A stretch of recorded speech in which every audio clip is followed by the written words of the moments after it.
Hey everybody, Pinstripe here. Welcome back. You know what it's about today. That's right, we are here trying to complete the fullest extent of Tekken Force in Tekken 3. This to me is the most iconic kind of side mode. You've got that side scrolling, having to keep an eye on every single corner of the screen.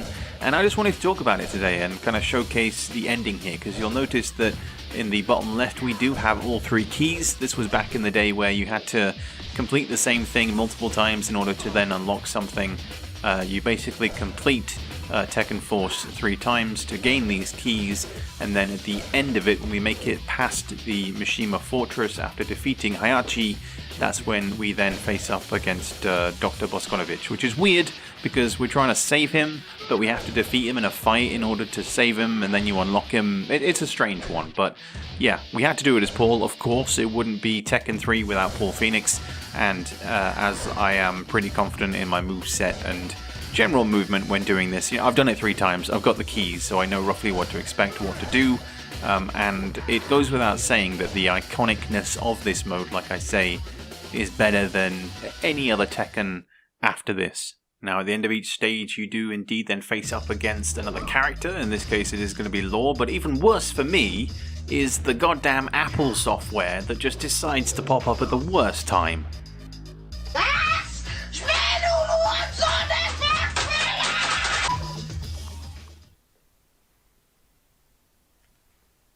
Yeah, so terrible timing aside, we did manage to get in that super punch, so Law is history, and we move on to stage 2 here in the Badlands. Now the setting for Tekken Force is pretty unique for these 4 stages. The last stage where you do face up against Bosconovitch is in the underground, which I believe is fairly reminiscent of Tekken 2, where you face up against Kazuya, but we'll get to that in just a moment, because I just want to touch on again the iconicness of Tekken Force, and how, like I said earlier, nothing really, for me anyway, came up to par in comparison to this in Tekken 3 in later editions. If you look at Tekken 4, 5, 6 and 7, they did try and change things up. They changed up the formula, they made the focus more on Jin for a time, and had the storyline and more lore focused around him in that separate mode.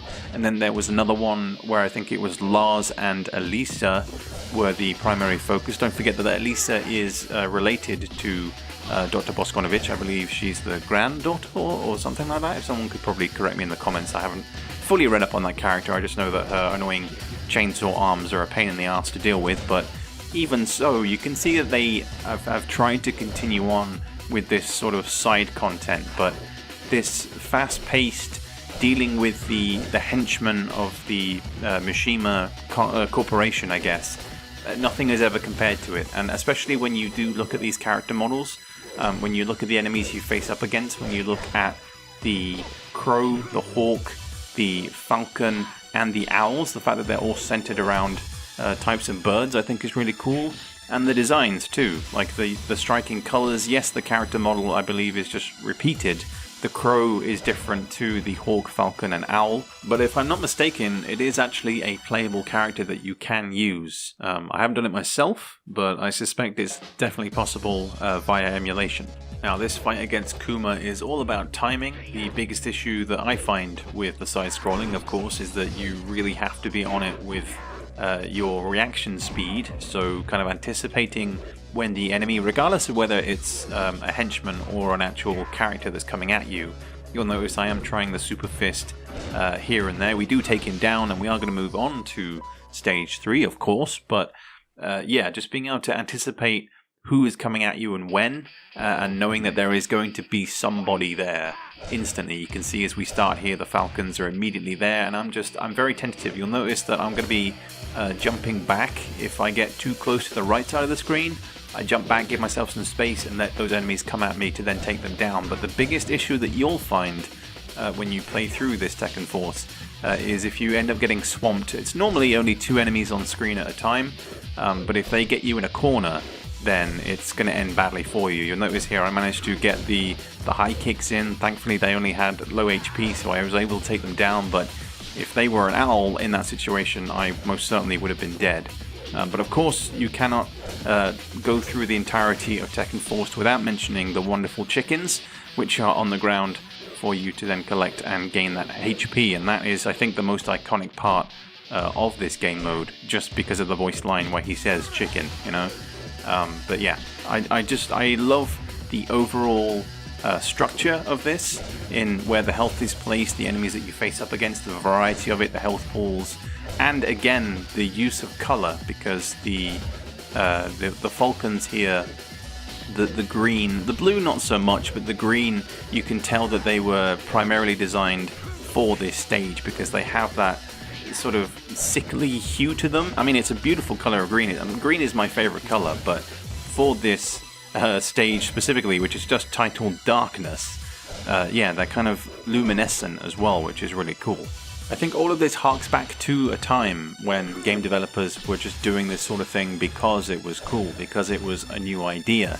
And like I say, you'll notice that in future Tekken installments, they never really went back to this formula, unless I'm missing something. If someone can let me know in the comments, but to my knowledge, Tekken Force of this nature, where it is just side-scrolling, where you have the chickens, didn't show up again.